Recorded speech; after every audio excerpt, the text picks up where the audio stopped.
नमस्कार दोस्तों, क्राइम तक में आप सबका स्वागत है। मैं हूं सुप्रतिम बैनर्जी। आज जो कहानी, जो वाकया मैं आप सबके लिए लेकर आया हूं, उसका ताल्लुक डाउन साउथ यानी सुदूर दक्षिण भारत से है। दक्षिण भारत के राज्य तमिलनाडु से और तमिलनाडु के तीसरे सबसे बड़े शहर कोयम्बटूर से। कोयम्बटूर के वीकेएल नगर इलाके में पिछले साल 15 सितंबर को कूड़ा बीनने और उठाने वाले जो सफाई कर्मी होते हैं, उनकी नज़र एक ऐसी चीज़ पर पड़ती है जिसे देखकर वो ठिठक जाते हैं। होता यह है कि कूड़ा बीनने वाले ये जो लोग हैं, एक खाली गार्बेज ट्रक पर जब एक पर्टिकुलर जगह से कूड़ा उठाकर रखने वाले होते हैं, डालने वाले होते हैं, तब उनकी नज़र ट्रक के अंदर पड़े एक पॉलीथीन के पैकेट पर पड़ती है। पॉलीथीन के पैकेट पर खून ही खून लगा हुआ था। ये देखकर जो सफाई कर्मी थे, उन्हें बड़ी हैरानी हुई। उन्हें लगा कि अभी तो कूड़ा नीचे पड़ा हुआ है, हमें ट्रक पर लोड करना है, इससे पहले ही ये पैकेट यहाँ कौन डाल गया, और वो भी ऐसा पैकेट जिसमें इतना खून है। तो जिज्ञासावश वो जो सफाई कर्मी थे, उन्होंने उस पैकेट को खोलकर देखा, और जैसे ही वो पैकेट उन्होंने खोला, वो घबरा गए। उस पैकेट में एक इंसानी बांह पैक थी, रखी हुई थी, और वो भी बांह जो है वो दो हिस्सों में काटकर, मतलब कलाई और उसके आसपास का एक हिस्सा और ऊपर का हिस्सा, तो कुल मिलाकर एक बांह के दो टुकड़े जो है वो उस पैकेट के अंदर थे। ये देखते ही उन लोगों को बड़ा अजीब सा लगा, और ये जो सफाई कर्मी हैं, उन्होंने लोकल पुलिस को इसकी इत्तला दी। पुलिस मौके पर पहुंची, और मौके पर पहुंचने के बाद पुलिस ने उस पैकेट को रिकवर किया। पैकेट में जो बांह के टुकड़े थे वो भी रिकवर किया, और उन्हें आगे मेडिकल और फॉरेंसिक एग्जामिनेशन के लिए भेजा। इसके साथ ही पुलिस ने अब पड़ताल शुरू की कि आखिर ये कटी हुई बांह उस गार्बेज ट्रक में कहाँ से आई, वो भी एक खाली ट्रक में। इसके बाद जब पुलिस ने जांच शुरू की, तो जो आमतौर पर तरीका होता है, पुलिस ने कम से कम 50 लोकेशंस पर लगे 250 सीसीटीवी कैमरों की फुटेज स्कैन की, और ये जानने समझने की कोशिश की कि उस ट्रक पर ये पैकेट कौन फेंक कर गया, कब फेंक कर गया। इसके अलावा पुलिस ने कम से कम 150 फैक्ट्रीज में जाकर बातचीत की, और 15 अस्पताल में भी पुलिस गई। पुलिस का ये जानने की कोशिश थी कि एक तो ट्रक पर कौन वो पैकेट फेंक कर गया, दूसरा पुलिस ये भी जानना चाहती थी फैक्ट्रीज में जाकर कि क्या किसी फैक्ट्री में कोई ऐसा एक्सीडेंट हुआ जिसमें किसी इंसान की बांह कट गई हो, और उस कटे हुए बांह को उन लोगों ने कूड़े के ट्रक में फेंक दिया हो। कहीं ऐसा तो नहीं कि पुलिस से कोई अपराध छुपाने के चक्कर में किसी ने ऐसी कोई हरकत की हो। हॉस्पिटल वाले कई बार जो है वो किसी बॉडी पार्ट को ऑपरेट करते हैं, तो जो भी बायोलॉजिकल वेस्ट होता है, मतलब जो ह्यूमन बॉडी या शरीर के किसी अंग का कटा हुआ हिस्सा, वो सब चीज़ें जो है उसका निस्तारण सही तरीके से होनी चाहिए, लेकिन कई बार अस्पतालों की तरफ से भी लापरवाही बरती जाती है, और इस तरह से मानव अंग कहीं भी फेंक दिए जाते हैं। तो कोयम्बटूर की पुलिस ये भी जानना चाह रही थी कि कहीं ऐसा तो नहीं कि किसी हॉस्पिटल के वेस्ट का हिस्सा हो।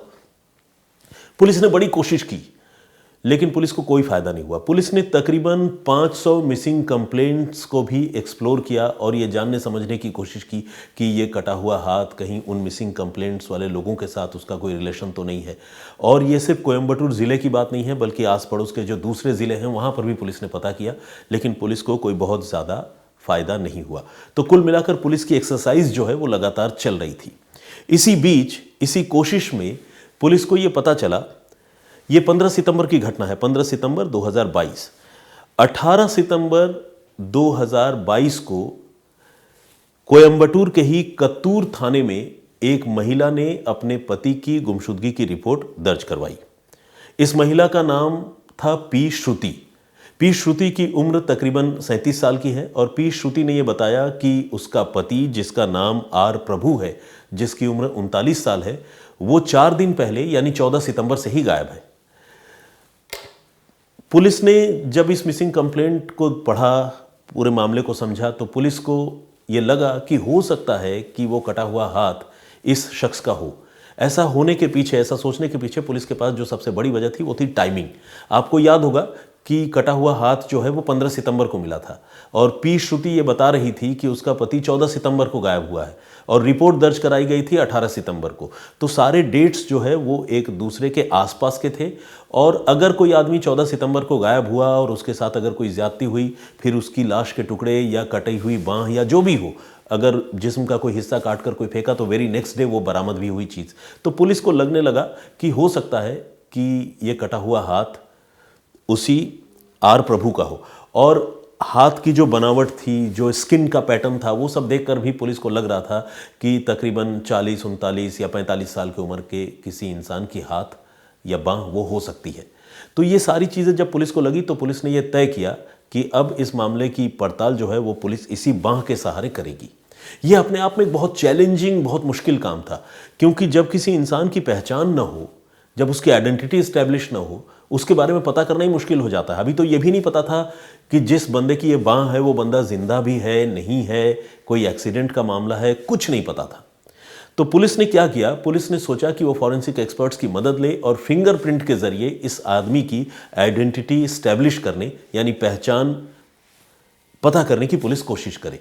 इस कोशिश में फॉरेंसिक एक्सपर्ट्स ने जो कटी हुई बाँह पुलिस ने फॉरेंसिक एक्सपर्ट्स को सौंपी थी, उन फॉरेंसिक एक्सपर्ट्स ने उस बाँह के फिंगरप्रिंट जो है वो कलेक्ट किए। अब बाँह कटी थी तो पाम जिसे कहते हैं, या रिस्ट के आगे का हिस्सा, पंजा, पंजे में उंगलियां भी हैं, तो उंगलियों से फिंगरप्रिंट जो है वो ऑब्टेन किया, हासिल किया फॉरेंसिक एक्सपर्ट्स ने। और वो फिंगरप्रिंट हासिल करने के बाद उसका एक डेटा अपने पास रखा और ये जो बंदा गायब हुआ था आर प्रभु, इसके घर फॉरेंसिक एक्सपर्ट्स की टीम गई और उन्होंने पूरे घर के अलग अलग चीज़ों की तलाशी ली और ये देखा कि किसमें फिंगरप्रिंट जो है वो आर प्रभु का हो सकता है। अब घर ही आर प्रभु का था तो बहुत सारी चीज़ों पर फिंगरप्रिंट थी, लेकिन घर में दूसरे लोग भी थे, उनके भी फिंगरप्रिंट हो सकते थे। तो पुलिस को डिस्टिंग्विश करना था। फाइनली आर प्रभु की जो बीवी है पी श्रुति, जिसने रिपोर्ट लिखाई थी, उसने बताया कि ये जो पानी की बोतल है, इससे जो है वो प्रभु हमेशा पानी पिया करते थे और ये बोतल एक तरह से वही इस्तेमाल करते थे, तो आप एक बार इसमें भी चेक कर लीजिए। तो जब फॉरेंसिक एक्सपर्ट्स ने स्कैन किया तो उसमें उनको कुछ फिंगरप्रिंट्स मिले। जो एक्सपर्ट्स हैं उन्होंने वहाँ से भी फिंगरप्रिंट कलेक्ट किया। इसके बाद वो अपने लैब में गए और लैब में जाने के बाद जो कटी हुई बाँह के फिंगरप्रिंट थे और बोतल से मिले फिंगरप्रिंट, इन दोनों को उन्होंने मिलान कराया। जैसे ही मिलान कराया, आपको जानकर हैरानी होगी कि वो मिल गए। कहने का मतलब ये कि वो कटी हुई बाँह जो है वो आर प्रभु की ही थी, जिस बाँह को दो टुकड़ों में काटकर जो भी लोग थे उन्होंने उसे उस कूड़े वाले ट्रक में फेंक दिया था। अब पुलिस ये पता लगाने की कोशिश करने लगी कि आर प्रभु की अगर ये बाँह कटी हुई है और बंदा अगर गायब है तो इस बात की आशंका प्रबल हो गई कि शायद आर प्रभु की हत्या हो गई है या फिर वो किसी बहुत बड़ी मुसीबत में है जहां उसके हाथ पांव काटे जा रहे हैं या काट दिए गए हैं। तो इसके बाद पुलिस ने इस मामले की जांच में और तेजी लाने का फैसला किया और आर प्रभु की सीडीआर यानी कॉल डिटेल रिकॉर्ड निकलवाई। पुलिस ने जब आर प्रभु की सीडीआर को बहुत बारीकी से एग्जामिन किया तो पुलिस को और भी कई हैरानी वाली बातें नजर आई। पुलिस ने देखा कि आर प्रभु बेशक शादीशुदा था, लेकिन उसका एक और महिला से भी बहुत नज़दीकी रिश्ता था और अफेयर था।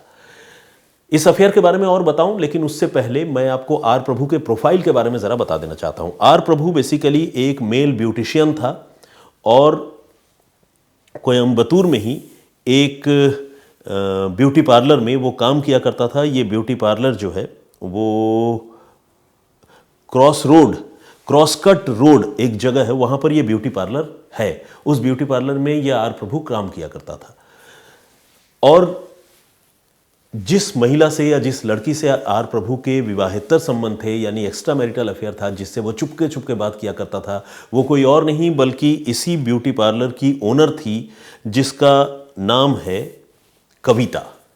तो आर प्रभु और कविता के बीच बड़ा नज़दीकी रिश्ता था और ये बात पुलिस को उनके मोबाइल फ़ोन में बातचीत होने की जो फ्रीक्वेंसी है और बातचीत होने का जो ड्यूरेशन है उससे पता चल रहा था।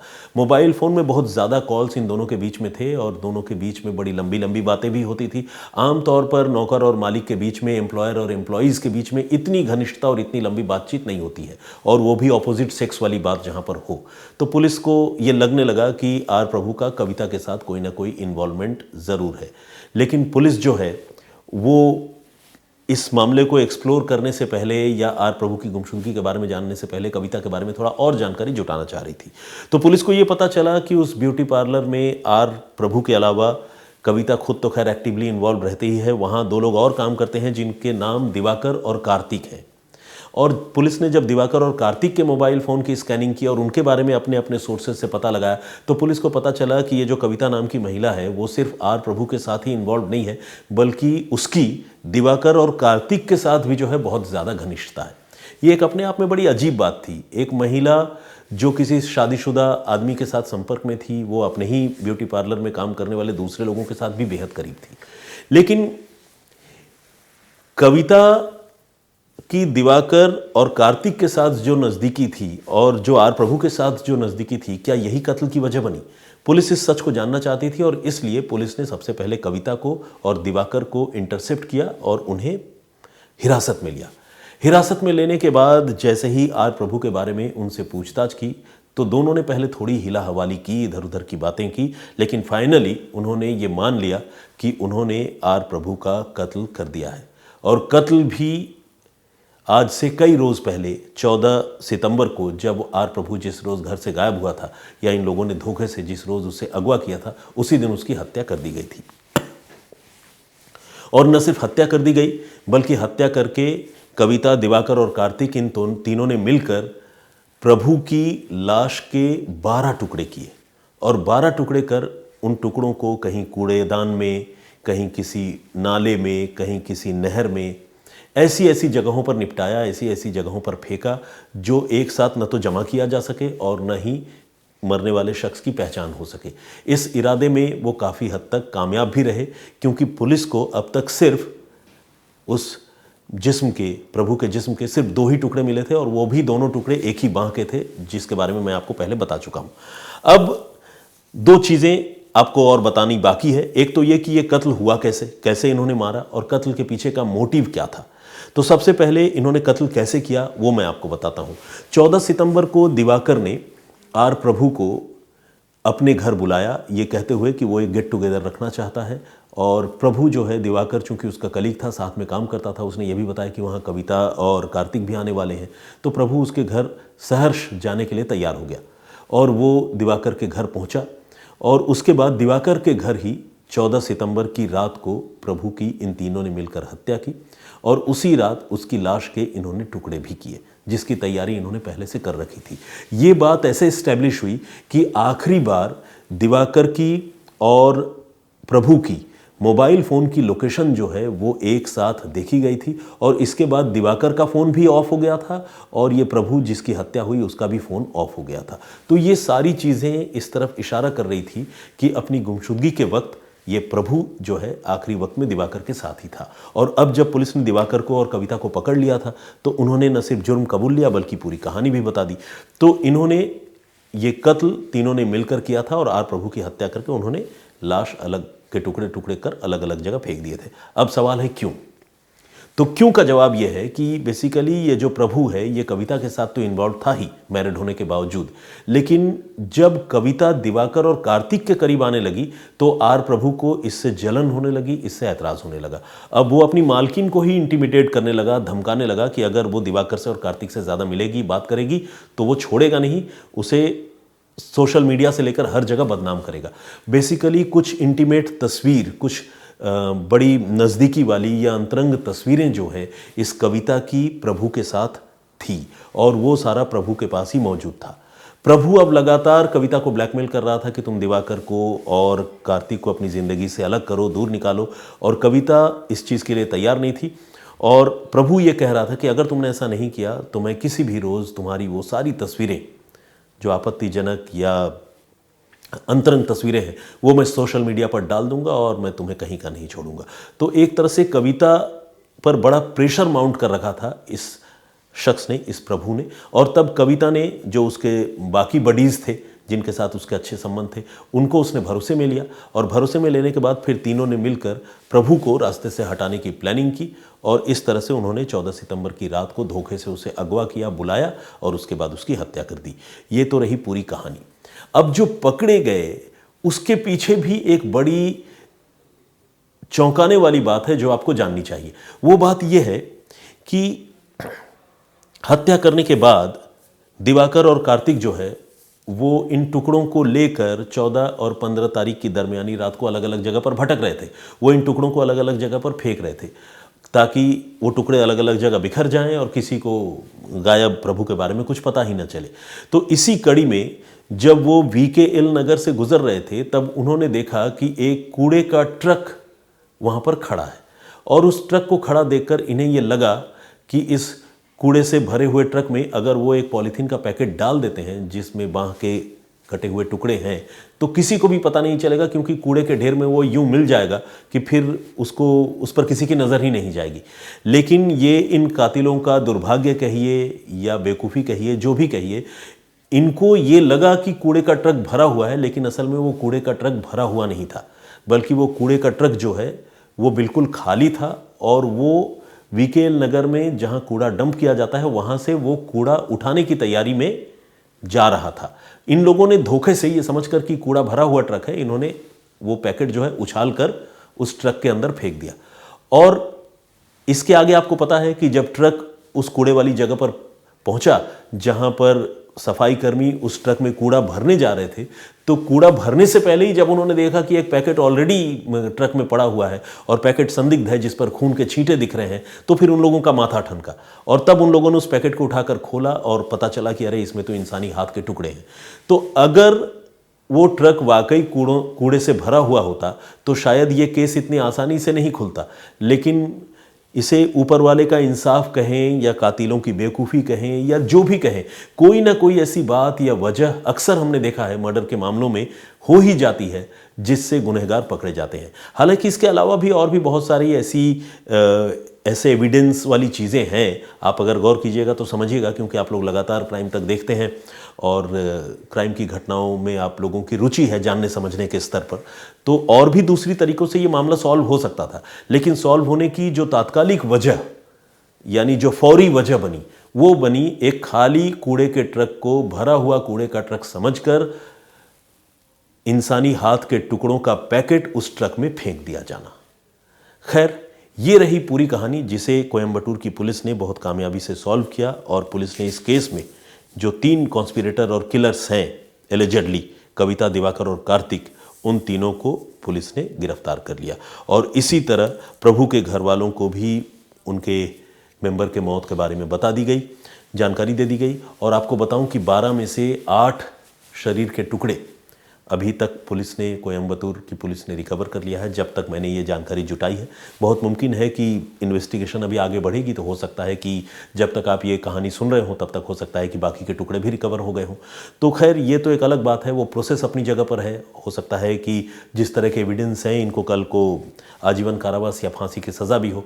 लेकिन इतना ज़रूर है कि पुलिस ने जिस तरह से इस पूरे मामले को इन्वेस्टिगेट किया और जिस तरह से कटी हुई बाँह में जो उंगलियां हैं, उन उंगलियों के प्रिंट से यानी फिंगरप्रिंट से, एक लाश के फिंगरप्रिंट से जिस तरह से पुलिस ने उस आदमी की पहचान स्टैब्लिश की, वो अपने आप में फॉरेंसिक साइंस का चमत्कार है। और पुलिस वालों और फॉरेंसिक एक्सपर्ट्स के दिमाग का कमाल है कि उन्होंने इस तरह से दिमाग दौड़ाया कि कटी हुई बाँह से फिंगरप्रिंट कलेक्ट करके उस फिंगरप्रिंट से उन्होंने आदमी की पहचान की और फिर उसकी तफ्तीश आगे बढ़ाई।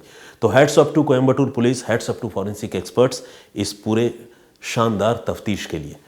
खैर, अब आइए जल्दी से आप लोगों ने जो मेरे पिछले वीडियोस में कॉल किए थे उसके बारे में ज़रा कमेंट किए थे, उसके बारे में ज़रा पढ़ता हूं और कुछ आप लोगों के नाम वगैरह का भी ज़रूर जिक्र करता हूं, क्योंकि आप लोग जब कमेंट करते हैं, रिस्पॉन्ड करते हैं तो बहुत हौसला बढ़ता है और ये बहुत एक पॉजिटिव वाइब्स आती है। ऐसे भी मैं एक तरफा बोलता रहूँ, उधर से कोई जवाब न दे, कोई सुनकर अपनी राय न दे, तो इतना मज़ा नहीं आता। लेकिन जब आप लोग रिस्पॉन्ड करते हैं तो अच्छा लगता है। तो आइए, सबसे पहले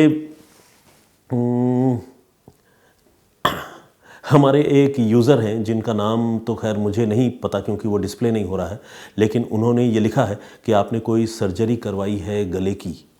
नहीं दोस्त, मैंने गले की कोई सर्जरी नहीं करवाई।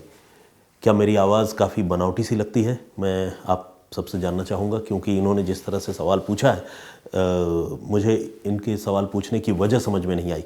खैर, मौलाना निसार अहमद नागपुरी साहब का भी कमेंट आया है। उन्होंने लिखा है कि फरवरी की वजह आज देर से स्टोरी सुना, आपकी स्टोरी का इंतज़ार रहता है।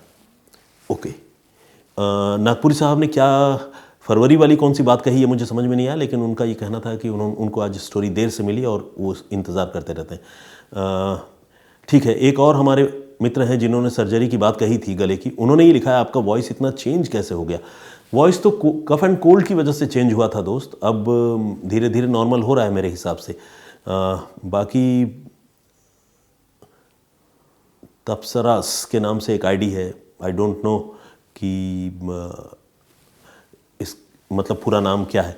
खैर, उन्होंने ये लिखा है कि मीना के फ़ोन का CDR का मतलब क्या होता है। CDR मतलब कॉल डिटेल रिकॉर्ड, कितने लोगों को कॉल किया, कब कॉल किया, कितनी देर तक बात की, किस जगह से कॉल किया, किस जगह पर कॉल किया, इसकी पूरी एक लिस्ट होती है। बेसिकली आप अगर मोबाइल फ़ोन का डिटेल बिल मांगेंगे अपने सर्विस प्रोवाइडर से, तो आपको बिल के साथ एक पूरा ब्यौरा जो मिलता है वो ही एक तरह का CDR है, जिसमें वो सारी जानकारी दर्ज होती है। CDR मतलब कॉल डिटेल रिकॉर्ड। तो ये कल की स्टोरी में मैंने जिक्र किया था, जिसमें दिल्ली की एक महिला की हत्या जो है वो 3 लोगों ने मिलकर कर दी थी। जो महिला लोगों को सूद पर, ब्याज पर रुपए दिया करती थी और वो रुपए वो वापस मांग रही थी, इसलिए उन लोगों ने उस महिला की हत्या कर दी। और हत्या करने के बाद वो महिला, जो कि धर्म से हिंदू थी, कत्ल को छुपाने के लिए उसकी लाश इन कातिलों ने एक मुस्लिम कब्रिस्तान में ले जाकर दफना दी थी और इसके लिए कब्रिस्तान के केयर टेकर को उन्होंने रिश्वत के 5,000 रुपए भी दिए थे। उस कहानी पर आप लोगों ने ये सारे कमेंट्स किए हैं। रितिका ने भी कमेंट किया है, उन्होंने लिखा है कि सूदखोरी भी एक शोषण का रूप है, आप किस तरीके से धन कमाते हैं ये आपके भविष्य का परिणाम तय करता है। रितिका, आपका ये पॉइंट ऑफ व्यू सही है काफ़ी हद तक, लेकिन सच तो ये है कि अगर कोई किसी को पैसे देता है और मान लीजिए प्रोफेशनली देता है, पहले से बता कर देता है, तो कोई ज़बरदस्ती तो नहीं करता, कोई ज़बरदस्ती तो नहीं देता। सूद अगर वो लेता है तो सूद तो बैंक भी लेते हैं, आपको ये भी पता है। मतलब अगर आप बैंक से लोन बोरो करती हैं तो आपको वहाँ भी ब्याज देना पड़ता है। तो इसीलिए इस पर जो है एक डिबेट हो सकता है कि सूदखोरी कितना सही कितना गलत, लेकिन ठीक है, मतलब हद से ज़्यादा ब्याज वसूलना और बहुत ही जिसे कहते हैं कि जल्लाद वाले रवैये से पेश आना कि नहीं दिया तो खाल खींच लूँगी, इस तरह के इंटेंशन से पैसे देना, वो मेरे ख्याल से बहुत बढ़िया नहीं है। कहीं थोड़ी मरवत भी इंसान को करनी चाहिए। सलाम बनर्जी साहब, वेल डन जॉब। मुझे याद है जब आपने 2-3 साल पहले स्टोरी स्टार्ट की थी, आपका स्टाइल इसके आगे बेच गाना था और आज माशाअल्लाह आप मास्टर हो। ओके, इनका ये कहना है। सुमेरा राठौर जी ने ये कमेंट किया, उन्होंने कहा कि 2-3 साल पहले जब मैंने कहानी की शुरुआत की थी, इस तरह के वाक़े मैं आप लोगों को सुनाया करता था, तो शायद उस वक्त इतना प्रोफिशिएंट नहीं रहा होऊंगा। आदमी वक्त के साथ चीज़ों को सीखता है, समझता है। अभी भी मैं प्रोफिशिएंट हूँ ऐसा मैं नहीं मानता हूँ, लेकिन सुमेरा जी ने जो कॉम्प्लीमेंट किया है उसमें उसके कहने का मतलब यही है। उन्होंने कहा है कि पहले जो है थोड़ा शायद कुछ कमी रहती होगी, लेकिन अब वो कमी काफ़ी हद तक दूर हो चुकी है। बहुत बहुत धन्यवाद आपका। गुड्डू अंसारी साहब ने भी कमेंट किया है, मामूनी का भी कमेंट आया है। इफ़ा तालीम, ईश चावड़ा। चक्कर ये है ना, ये जो YouTube की आईडी होती है उसमें आईडी में बाय डिफ़ॉल्ट जो नाम होता है वो दिखता है और वो सारे सरनेम और नाम एक साथ एक दूसरे के साथ बिल्कुल चिपके हुए होते हैं। तो उसमें सरनेम कहाँ से शुरू हो रहा है, नाम कहाँ से शुरू हो रहा है, वो पढ़ पाना कई बार बड़ा मुश्किल हो जाता है। तो ये लेश चावड़ा हैं या इस चावड़ा हैं, मैं ये नहीं समझ पा रहा हूँ। कमलेश फ्रॉम गुजरात, हालांकि उन्होंने नीचे अपना नाम लिखा है। Thank you very much Kamlesh comment करने के लिए। साजिद मिर्ज़ा साहब हैं, इन्होंने भी कमेंट किया है। यश चौधरी हैं, सत्यपाल यादव जी हैं, निशांत सप्राटे साहब का भी कमेंट है, आसिफ खान, सुप्रीत, इन्होंने भी कमेंट किया है और बड़ी हौसला अफजाई की है। Thank you very much. Rekha की रसोई, ओके। अब देखिए, रेखा की रसोई एक साथ बिल्कुल सटे हुए हैं वर्ड्स, तो मैं उसको रिट्रीव करने में पढ़ने में थोड़ी दिक्कत हो रही थी। मामूनी ने गुलदस्ते भेजे हैं, thank you very much Mamuni, बहुत बहुत धन्यवाद आपका। विजय कार्तिक जी का भी कमेंट आया है और कुछ लोगों के कमेंट मैं रैंडमली आगे स्क्रॉल करने के बाद पढ़ता हूँ। बालक राम पंचम जी का कमेंट है, संगीता साहू, मनोज प्रभाकर, मरियम मोहम्मद, धवल बालचंदानी। हाँ, इन्होंने पूछा है कि सर आप बहरहाल बोलते हैं, उसका क्या मतलब होता है।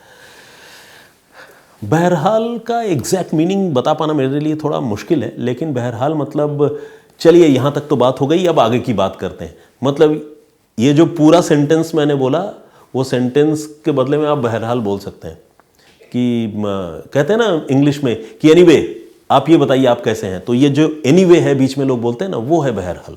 बेसिकली किसी एक टॉपिक में थोड़ा सा ब्रेक देना और फिर आगे की बात करना, वो है बहरहाल। बहरहाल का एग्जैक्ट मीनिंग क्या है मैं कोशिश करूंगा वो पता करके आपको बताऊं। पंडित मिश्रा जी का भी कमेंट आया है और रेखा भट्ट हैं, रूपेश वोलवोइकर, इन्होंने भी कमेंट किया है। बाकी महिपाल जी का कमेंट है, संगीता गोस्वामी पराशर जी का कमेंट है, अभिजीत भौमिक रोज़ बांग्ला में कमेंट करते हैं। मेरी तबीयत अभी ठीक है, अभिजीत ने पूछा है, मैं उनको अपना हाल बता रहा हूँ। आनंद गोस्वामी जी का भी कमेंट आया है और इस तरह से बहुत सारे और भी दूसरे दर्शकों ने कमेंट किया है। सारे लोगों ने हौसला अफजाई की है और कुछ लोगों ने सुझाव भी दिए हैं और उस घटना पर बड़ी हैरानी जताई है जिसमें कुछ कातिलों ने कत्ल तो किया और कत्ल करने के बाद जिसका कत्ल किया उसका अंतिम संस्कार तक कर दिया। है ना अपने आप में बड़ी अजीब बात। तो खैर, आज की जो कहानी मैंने आप सबको सुनाई कोयम्बटूर वाली, इस कहानी को सुनकर आपके मन में क्या ख्याल आया? पुलिस और फॉरेंसिक एक्सपर्ट्स के बारे में आप क्या सोचते हैं? फिंगरप्रिंट वाला वो जो टेक्निक था और जो पुलिस वालों ने और फॉरेंसिक वालों ने वो जो दिमाग लगाया, उस पर आपका नज़रिया क्या है? प्लीज़ अपनी राय कमेंट बॉक्स में लिखकर ज़रूर दीजिए। मैं सारे कमेंट्स पढ़ूंगा और उनमें से कुछ चुनिंदा कमेंट्स और आप जैसे कुछ अच्छे साथियों के नाम जो सारे लोग कमेंट करते हैं पढ़ने की कोशिश करूंगा और ये सिलसिला 2 वे कम्युनिकेशन का आगे यूं ही चलता रहेगा। फिलहाल मुझे और आज मेरे साथ खास तौर पर मौजूद हमारे senior camera person Vinod Shikarpuri ji को इजाज़त दीजिए। अपना बहुत ख्याल रखिए, सुरक्षित रहिए। जय हिंद, जय भारत।